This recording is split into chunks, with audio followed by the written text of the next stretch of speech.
Hip pulse, such a wonderful exercise. If you got any type of hip or low back pain, this is gonna fire up the haunches and the glutes, all right? So from tabletop, here's how we're gonna set it up, all right? We're gonna drop into this right glute, right haunch, right hip.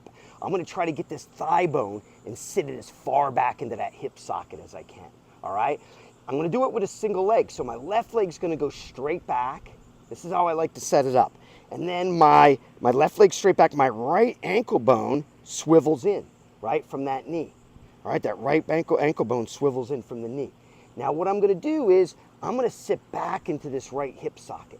I'm gonna first spin my back leg, right, and get to the side of it so I'm not loading it. And you can see as soon as I did that, I sat back into that right hip a little bit. See that, how that thigh bone's going back? Tabletop, and then sitting back. Now, we gotta be careful here that you're not loading the back leg too much. You can use it from the ground for support, but that's why I really like to spin it, because it's hard to load it too much, all right? The other thing we have to be careful of is that you're not leaning, all right? The head and chest should stay up, so that left arm stays up.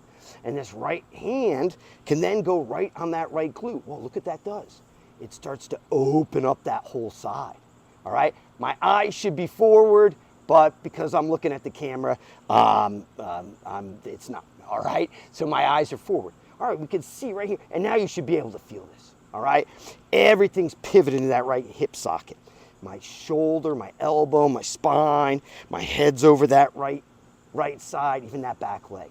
Hey, about a 30-second hold here, all right? And you're gonna really get this position perfect, all right? And feel that haunch. You're thinking length from the tailbone to the skull, all right? Always thinking length.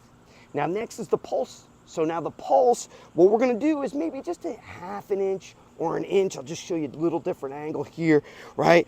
Right hand stays on the right glute, all right, right here. So you can feel that thigh bone moving inside that hip socket, all right? It also keeps the shoulder open, right? You can see, if you can imagine someone sprinting or cutting, right? It keeps that shoulder open, right? And as I start to, I'm just getting more depth and pivoting in that.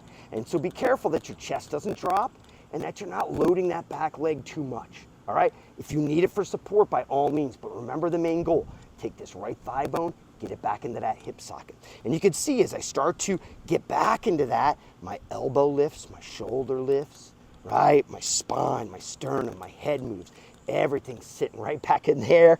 My right haunch is on fire. Hey, it might not be moving like this for you right now, right? That ball and socket joint might be stuck. That's our modern lifestyle, or maybe some injuries. Just keep working these patterns. The hip engine, spinal engine, shoulder engine are all meant to move together. One of them might be stuck, two of them might be stuck, all of them might be, but just keep working these movement patterns. Your hips, low back, and haunches will be grateful. Talk soon. Much love.